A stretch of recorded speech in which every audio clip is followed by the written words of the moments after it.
What's going on? It's your boy, Connor Conflict, back again. You know how we do it. Today's video is going to be the best coaching candidate for the Miami Dolphins. Now, obviously, this is my opinion. It can go many different ways. We could end up hiring someone I don't say, and it could end up being tremendous. But in my opinion, the best coaching candidate for the Miami Dolphins. And I'm not going to lie, I thought I had a guy in mind, and then as I was going, picking up my food, little thought crept in my head, and I was going back and forth between which candidate was my favorite. So I'm going to tell you my number one guy, and then on the back end, I'll tell you my close second place guy. So without further ado, who I think the Miami Dolphins should hire is Brian Daboll. Pretty sure betting favorite, not the fan favorite though. But I'll explain why I think he's probably the best guy for the job. So he doesn't have head coaching experience, which is maybe something we're interested in. Definitely don't want to risk a first-year guy who sucks, but you never know what happens. But he does, which most our previous candidates really haven't had necessarily. He's got experience outside of one individual building or coaching staff. Similarities for sure, because kind of followed the route of guys he's been with, but nonetheless, he's got connections outside. I mean, and all coaches have connections, but he's got a widespread tree, which should make building a staff more comfortable than it might be for other people. Another pro he's learned on both sides of the ball. New England, obviously, he spent time there defensively. So, and if you guys seen the Tony Sparano clip going around, he explains how he teaches how the defense is going to play against the offense. So that certainly benefits him. It's not like a Flores deal where he's obviously more offensive, but so yeah. Next point was has good potential to build a staff, which goes back to the experience outside of one environment. Like other candidates that you're talking about, the biggest concern, I mean, honestly, for most Dolphins fans, our biggest concern is building the staff. So I trust our offense to be good with an offense in mind, kind of how like Flores brought a good defense, but the offense was lacking. But Daboll, between the Bills, the Patriots, the Chiefs 6 times, he's spent the year with the Dolphins, Alabama.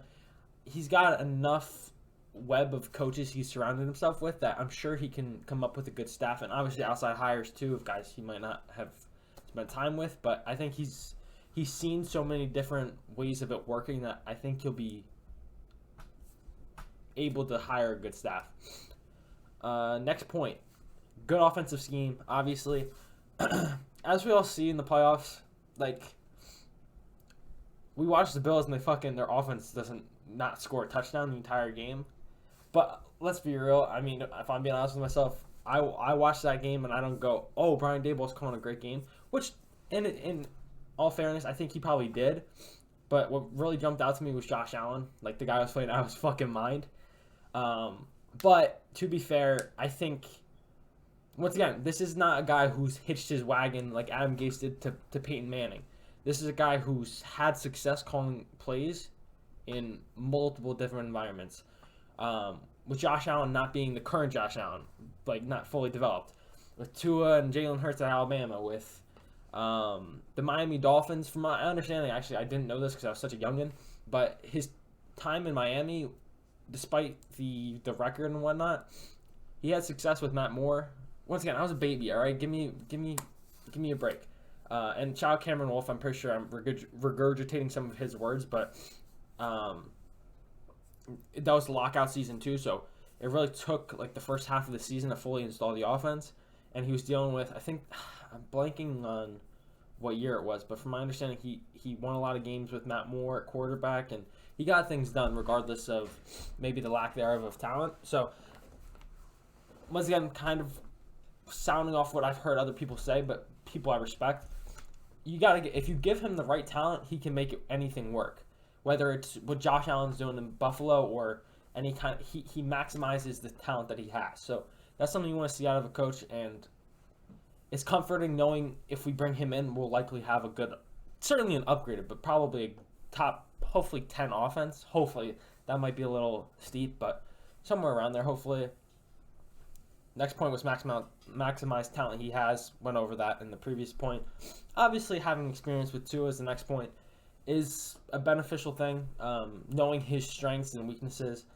Obviously, I think through tape, everyone can kind of see it per se, but being able to be in the meeting room with him at Alabama week in, week out, watching every single practice, that's things that you got to learn besides how they are on the field, how they are off the field, and how to teach them to their strengths and how to, I'm trying to think of the wording, but like how to get through to them. Some people take coaching differently, but having that experience with the individual can only benefit.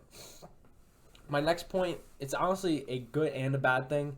Strong knowledge of the division. Obviously, being in the AFC East for the past, 3 or 4 years, he knows the Patriots well, he knows the Dolphins, and then the Jets well. So that's a good thing. And obviously, he's in the Bills building, so he'll know them inside out. It's a good thing, but it's also a bad thing because they all know him as well. So Robert Saleh's got to coach up against the Bills offense. McDermott faced him every week in practice. You know what I'm saying? So it's a two-way street where they know him, we know them, but nonetheless, he's had success against them. I mean, think about it. This year, he went 5-1 against the division. One loss to the New England, but he's done well against New England's scheme. Despite the one loss was also the crazy wind game where they couldn't really throw. Well, they could throw the ball, but I think the New England passed the ball 3 times, so it was just one of those games. So I think not only the knowledge of the division, but he's had success against it, which not many people do per se. And honestly, he's exposed Flores' defense. And this will go in. I'll tie it back to the next candidate that I'll sneak in at the end. But I feel like he was Flores' kryptonite, quite frankly. No one exposed his defense more than Brian Daboll did. And the last thing, and this wasn't necessarily something I was as concerned about or aware about, rather, until obviously the most recent firing of Coach Flores, but he has good people skills, but still demanding, from what I've heard. Once again, this is me reading things from people I respect and have. I mean, there's a couple videos that you see too that Dolphins Twitter likes to circulate, but from my understanding, especially between media, but with players as well, is that he's very demanding on players, but he still can relate to them and get through to them the right way without demeaning them necessarily. And that was said to be the demise of Flores, was his lack of people skills and treating people differently, and not being able to fully treat them the way they should be. So I feel like that was probably Flores' weakness and one of the reasons he got canned. Once again, still not the biggest fan of the Flores firing. I think a lot of the reports of what's happening is just shit and not necessarily true. I think obviously there's some truth to it. I think he probably didn't have the best people skills. Probably rubbed people the wrong ways. But nonetheless, I wish it worked out, but it obviously didn't, and that's why we're moving on to this video. So that's all I really got. I think he's the safest hire because he's probably going to be able to build a good staff. He's got experience with some of the talent we have, and he's honestly got everything you want in a head coach. But once again, hiring a head coach, as the Dolphins know, it can really go any possible way. It could be a good hire, it could be a bad hire. And just Daboll, when you look at the other candidates, you're like, there's holes here. You don't know much about this here. Daboll just seems the safest because I feel like he can get it done. Like, my questions about Daboll really, honestly, probably just come down to like who will he hire as a DC. Like, I'm confident he'll be able to lead. I'm confident he'll be able to get the most out of the offense. So it comes down to who will he hire as the DC to try and maintain our strong defense, because I think our defense kind of was very dependent on scheme, and we have talent, but I don't think it's as good as people realize due to the fact that the scheme maximized what they did. So if we can get a DC that can do that, and I think Daboll will be able to do that, and honestly, Daboll's my favorite, and like I said, I think he's the safest. I don't know if you want to pick our job, quite frankly, because kind of back to the point of the division thing, he's not going to want to face his friends in the Bills every year, like twice a year. Obviously, if it's his only job, he'll take it, but it seems to me like he'll have multiple options. But I think the Dolphins' number one option should be Brian Daboll. Based off all their actions, he is. Based off the fact that he was their first interview. They flew to Buffalo the day after their playoff game to interview him in person. I think that tells you a lot about what they're looking at. So nonetheless, number one candidate. But the guy that I just mentioned in the beginning of the video, who's creeping in the back of my head, and I was really talking my way to almost making this video about him, the Dolphins fans' favorite, Mcdaniel. Man, he's just, those videos that circulate on Dolphins Twitter and just everything about the guy, like, he's got questions. He's super young, hasn't really left Shanahan's side, but he's really smart. He's really funny and relatable. Like, I almost feel like he could, and obviously, this is where, like, I feel like the reason I didn't make the video on him, I kept talking myself into the fact, like, he's this pretty hire, not necessarily the smartest hire, but he's like the sexy hire. And I could be completely wrong, but like he gives me the vibe that like he could have a McVay like impact where he comes in and literally we take off, and he's gonna have our offense right. Like I think he would be able to lead this group. Quite frankly, I really do, and I was really close to making this video about him, but believe me, he's a close second. It's literally Daboll, McDaniel. So I'll be happy with either getting hired. I think we're interviewing literally today, so we'll see how that goes and how the future interview process goes. But that was the video today.